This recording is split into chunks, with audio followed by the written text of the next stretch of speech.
رات کے تقریباً 11 بجے کا وقت تھا۔ معمول کے مطابق گھر کے تمام کام نمٹ چکے تھے۔ ہماری 4 افراد پر مشتمل چھوٹی سی فیملی اپنی روزمرہ کے بعد سونے کی تیاری کری تھی۔ میں، میری بیوی نیتا اور ہمارے 2 چھوٹے بچے دن بھر کی تھکن کے بعد اب آرام کے موڈ میں تھے۔ میں ایک نجی کمپنی میں ملازمت کرتا تھا، پر ایک متوسط طبقے کے عام شہری کی طرح میرے بھی کئی مسائل تھے۔ اس رات ہم ڈرائنگ روم میں بیٹھے ہلکی آواز میں ٹی وی دیکھ رہے تھے جب بچے اپنے کمرے میں سو چکے تھے۔ نیتا کچن میں صبح کے ناشتے کی کچھ تیاری کر کے آئی اور صوفے پر بیٹھتے ہوئے بولی کہ آج کل حالات بہت خراب ہو چکے ہیں، محلے میں چوری چکاری کی وارداتیں بڑھ گئی ہیں، اس لیے رات کو مرکزی دروازہ اچھی طرح لاک کر دیا کریں۔ میں نے مسکرا کر اسے تسلی دی اور کہا کہ تم بلا وجہ فکر مند ہوتی ہو، ہمارا محلہ کافی محفوظ ہے۔ پھر میں نے اٹھ کر باہر کے لوہے کے وزنی دروازے کا کنڈی لاک چیک کیا، بجلی کا مین سوئچ دیکھا اور واپس آ کر بستر پر لیٹ گیا۔ گھڑی کی ٹک ٹک کے ساتھ گھر پر ایک خاموش اور پرسکون فضا طاری ہو چکی تھی۔ بالکل ٹھیک 12 بجے جب پورا محلہ گہری نیند میں ڈوب چکا تھا، اچانک ہمارے باہر والے دروازے کی گھنٹی زور زور سے بجنے لگی۔ میں اور ندا ایک دوسرے کی طرف دیکھنے لگے کیونکہ اتنی تاخیر سے کسی کا آنا بالکل غیر معمولی تھا۔ میں بستر سے اٹھا اور راہداری میں آ کر رکھا۔ گھنٹی مسلسل اور بے صبری سے بج رہی تھی، جیسے کوئی بہت جلدی میں ہو۔ ندا نے ڈرتے ہوئے میرا بازو تھاما اور کہا کہ اتنی رات کو دروازہ مت کھولیں، آج کل کا زمانہ بہت خراب ہے، لوگ طرح طرح کے فریب کرتے ہیں۔ میں نے دروازے کے قریب جا کر اندر ہی سے اونچی آواز میں پوچھا کہ کون ہے اتنی رات کو۔ باہر سے ایک لڑکی کی انتہائی ڈری ہوئی اور روتی ہوئی آواز آئی کہ خدا کے لیے دروازہ کھول دیں، مجھے بچا لیں، کچھ لوگ میرے پیچھے پڑے ہیں، خدا کا واسطہ ہے مجھے پناہ دے دیں۔ آواز میں بے پناہ خوف اور لرزش تھی۔ میں چند لمحوں کے لیے سوچ میں پڑ گیا۔ ذہن میں ایک طرف دور حاضر کے خطرات اور دھوکے بازیوں کے خیالات آ رہے تھے کہ کسی اجنبی کو رات کے اس پہر گھر میں گھسانا کتنا بڑا خطرہ ہو سکتا ہے، لیکن دوسری طرف ایک لڑکی کی بے بس اور فریادی آواز انسان کو کسی کی مدد کرنے پر مجبور کر رہی تھی۔ نیدا نے ہلکی آواز میں کہا کہ اگر یہ کوئی چال ہوئی تو، لیکن میں نے کہا کہ اگر سچ میں کوئی مصیبت میں ہوگا اور ہم نے دروازہ نہ کھولا تو اللہ تعالیٰ کو کیا جواب دیں گے۔ میں نے ہمت کی، لوہے کی جالی والے چھوٹے حصے سے جھانک کر دیکھا تو باہر ایک 20-25 سال کی لڑکی کھڑی کانپ رہی تھی۔ اس کے کپڑے مٹی سے اٹے ہوئے تھے اور وہ بار بار گلی کی سڑک کی طرف دیکھ رہی تھی۔ بالآخر ہم نے مجبور ہو کر دروازہ کھول دیا۔ دروازہ کھلتے ہی وہ لڑکی فوراً اندر کی طرف لپکی اور ہانپتے ہوئے بولی کہ پہلے دروازہ بند کریں، وہ لوگ آ جائیں گے۔ میں نے جلدی سے لوہے کا بھاری دروازہ بند کر کے کنڈی لگا دی۔ لڑکی کی حالت دیکھ کر لگتا تھا کہ وہ کسی بہت بڑے صدمے سے گزری ہے۔ اس کی سانس پھولی ہوئی تھی اور وہ زاروں کتار رو رہی تھی۔ نیدا اسے سہارا دے کر اندر ڈرائنگ روم میں لے گئی اور صوفے پر بٹھا دیا۔ میں نے کچن سے ٹھنڈا پانی لا کر اسے دیا۔ لڑکی نے کانپتے ہاتھوں سے گلاس تھاما اور چند گھونٹ پی کر گلاس میز پر رکھ دیا۔ اس نے اپنا چہرہ دونوں ہاتھوں میں چھپا لیا۔ ہم نے اسے پوچھنے کی کوشش کی کہ بیٹی تم کون ہو، کہاں سے آئی ہو اور تمہارے ساتھ کیا ہوا ہے، تمہارے گھر والوں کا نمبر کیا ہے تاکہ ہم ان سے رابطہ کر سکیں۔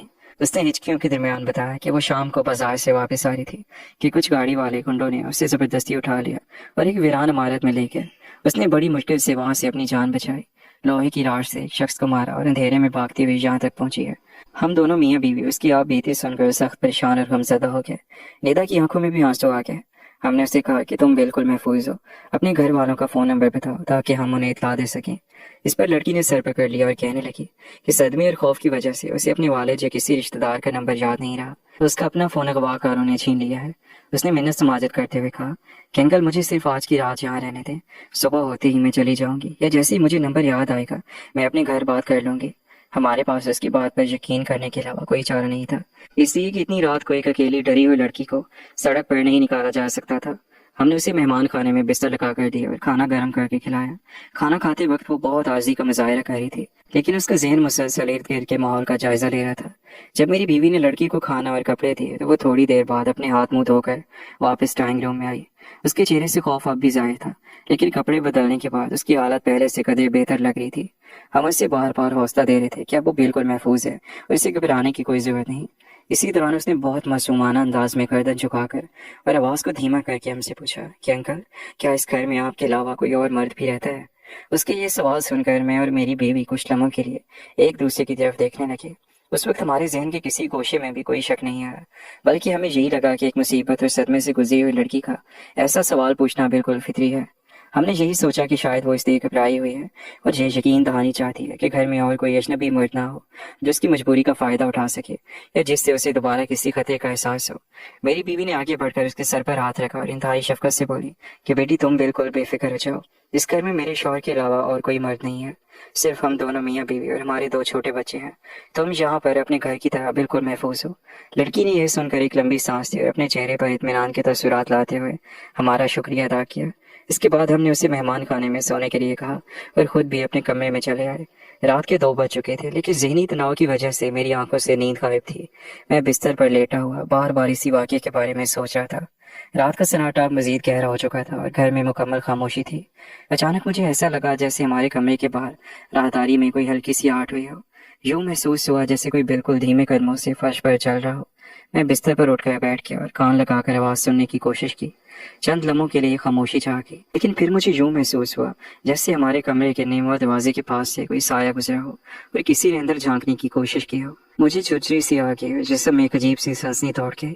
میں نے سوچا شاید یہ میرا وہم ہے، کیونکہ میں خود بھی رات کے واقعے کی وجہ سے کافی پریشان تھا۔ اسی اثناء میں میری بیوی ندا کی بھی آنکھ کھول گئی۔ اس نے مجھے بستر پر بیٹھا دیکھ کر پریشانی سے پوچھا کہ کیا ہوا، آپ ابھی تک سوئے نہیں؟ میں نے دھیمی آواز میں اس سے کہا کہ مجھے ایسا لگا جیسے باہر راہداری میں کوئی چل رہا ہے یا دروازے کے پاس کوئی سایہ ہے، جیسے کوئی ہماری جاسوسی کر رہا ہو۔ ندا یہ سن کر مزید خوفزدہ ہو گئی اور اس نے میرا بازو مضبوطی سے پکڑ لیا۔ اس نے ڈری ہوئی آواز میں کہا کہ سچ کہوں تو مجھے بھی 1-2 بار ایسا ہی محسوس ہوا ہے جیسے کوئی خاموشی سے چل رہا ہو۔ میرا دل بہت گھبرا رہا ہے، مجھے اب بھی عجیب سا ڈر لگ رہا ہے۔ کیا ہم نے رات کو اس طرح ایک بالکل اجنبی لڑکی کو اپنے گھر میں پناہ دے کر کوئی غلطی تو نہیں کرتی؟ آج کل کا زمانہ بہت خراب ہے، اگر اس کے پیچھے کوئی خطرناک لوگ ہوئے یا اس کہانی میں کوئی اور چکر ہوا تو ہم کیا کریں گے؟ میں نے ندا کی بات سن کر اسے تسلی دینے کی کوشش کی کہ تم بلا وجہ زیادہ سوچ رہی ہو۔ وہ ڈری ہوئی لڑکی بس کمرے میں بے چین ہو کر ٹہل رہی ہوگی۔ ہمیں ایک بے سہارا کی مدد کر کے اب اس طرح کے شک و شبہات دل میں نہیں لانے چاہیے۔ میں نے ندا کو سلانے کی کوشش کی اور خود بھی سو گیا۔ صبح تقریباً 6 بجے میری آنکھ کھلی۔ رات بھر کے واقعے کی وجہ سے ذہن پر ایک بوجھ سا تھا، اس لیے میں فوراً اٹھا تاکہ جا کر دیکھوں کہ لڑکی جا گئی ہے یا ابھی تک سو رہی ہے۔ میں نے ڈرائنگ روم کا رخ کیا تو وہ بالکل خالی تھا، بستر ویسے ہی بچھا ہوا تھا، لڑکی وہاں موجود نہیں تھی۔ میں نے سوچا شاید وہ واش روم گئی ہوگی یا کچن میں ندا کے پاس ہوگی۔ اتنے میں ندا اپنے کمرے سے باہر آئی۔ اس نے بھی تعجب سے پوچھا کہ وہ لڑکی کہاں گئی۔ ہمیں لگا کہ شاید وہ صبح سویرے بغیر بتائے نکل گئی ہے۔ میں نے کہا کہ مجھے باہر جا کر دیکھنا چاہیے کہ مرکزی دروازہ کھلا ہے یا بند ہے۔ جیسے ہی میں راہداری سے ہوتا ہوا مرکزی لوہے کے دروازے کے پاس پہنچا اور میں نے اندرونی لاک کھول کر مرکزی دروازہ تھوڑا سا سرکایا، باہر کا منظر دیکھ کر میرے ہوش اڑ گئے۔ دروازے کے بالکل باہر 3 سے 4 مسلح اور ہٹے کٹے افراد کھڑے تھے اور ان کے ساتھ وہی لڑکی بھی مسکراتی ہوئی کھڑی تھی۔ اس سے پہلے کہ میں کچھ سمجھ پاتا یہ دروازہ دوبارہ بند کرنے کی کوشش کرتا، ان الاز سے لیس مردوں نے دروازے کو زوردار دھکا دیا اور مجھے اندر گرا دیا۔ وہ تمام مسلح افراد تلاشی لیتے ہوئے فوراً گھر کے اندر داخل ہو گئے اور اندر سے دروازہ لاک کر دیا۔ میں سخت صدمے اور خوف کی حالت میں زمین پر پڑا تھا، جبکہ اس لڑکی کے چہرے پر رات والا خوف اور معصومیت نام کی کوئی چیز بھی نہیں تھی۔ ایک شاطرانہ مسکراہٹ کے ساتھ اندر آئی۔ اس کے ہاتھ میں ایک چھوٹا سا خفیہ موبائل فون تھا جس نے رات کو اپنے کپڑوں میں چھپا رکھا تھا۔ اس نے اپنے ساتھیوں سے کہا کہ گھر میں صرف یہی 2 میاں بیوی اور ان کے بچے ہیں، باقی کوئی نہیں ہے، سب کوئی ڈرائنگ روم اور اوپر والے کمروں کے سیف میں موجود ہے۔ تب جا کر مجھ پر یہ خوفناک حقیقت کھلی کہ یہ کوئی مظلوم لڑکی نہیں تھی، بلکہ ایک پیشہ ور ڈاکو گینگ کا حصہ تھی جو رات کو بے سہارا اور ڈری ہوئی عورت کا ڈرامہ رچا کر شریف لوگوں کے گھروں میں پناہ لیتی تھی اور اندر کی تمام معلومات، مالی حالت اور گھر کے افراد کی تعداد دے کر اپنے ساتھیوں کو لوکیشن اور اشارہ بھیج دیتی تھی۔ ان مسلح ڈاکوؤں نے مجھے اور میری بیوی کو پسٹل کی نوک پر یرغمال بنا لیا۔ بچوں کی چیخو پکار سن کر ندا پوری طرح رو رہی تھی، لیکن ان بے رحم لٹیروں کے چہروں پر ذرا بھی ترس نہیں تھا۔ انہوں نے ہمارے ہاتھ اور منہ کپڑے سے باندھ دیے اور گھر کی الماریاں، سیف اور درازیں کھنگالنا شروع کر دی۔ وہ لڑکی خود ندا کے زیورات کا ڈبہ اور نقد رقم تلاش کرنے میں ان کی رہنمائی کری تھی۔ انہوں نے کچھ ہی دیر میں ہماری زندگی بھر کی جمع پونجی، میری بیوی کے تمام سونے کے زیورات، گھر میں موجود نقد رقم اور تمام مہنگے موبائل فونز اور قیمتی اشیاء ایک بڑے بیگ میں بھر لی۔ جاتے جاتے انہوں نے ہمیں ایک کمرے میں بند کر دیا اور باہر سے کنڈی لگا کر فرار ہو گئے۔ کئی گھنٹوں کی جدوجہد کے بعد جب میں نے کسی طرح اپنے ہاتھ کھولے اور کمرے کا دروازہ توڑ کر باہر نکلا تو پورا گھر بکھرا ہوا تھا اور ہماری محنت کی کمائی لٹ چکی تھی۔ ہم نے فوراً پڑوسیوں کی مدد سے پولیس کو اطلاع دی اور ان کی آمد پر تمام تفصیلات درج کروائیں۔ پولیس افیسر نے بتایا کہ یہ ایک انتہائی شاطر اور منظم گینگ ہے جو اجنبی اور ہمدرد لوگوں کی انسانیت کا فائدہ اٹھا کر انہیں لوٹتا ہے، اور اس شہر میں اس طرح کی کئی وارداتیں پہلے بھی ہو چکی ہیں۔ اس دن کے بعد سے ہمارے گھر کا سکون برباد ہو گیا اور ہمارے دل و دماغ پر ایک گہرا خوف بیٹھ گیا۔ ہم نے تو صرف اللہ تعالیٰ کی رضا کے لیے ایک بے سہارا لڑکی کو اپنا دی تھی، لیکن اس نیکی کے بدلے میں ہمیں اتنی بڑی سزا ملی کہ ہمارا سب کچھ لٹ گیا۔ اس واقعے نے مجھے ایک تلخ اور دردناک سبق سکھایا کہ آج کے دور میں صفات انسانیت اور ہمدردی کا ناجائز فائدہ اٹھایا جا رہا ہے۔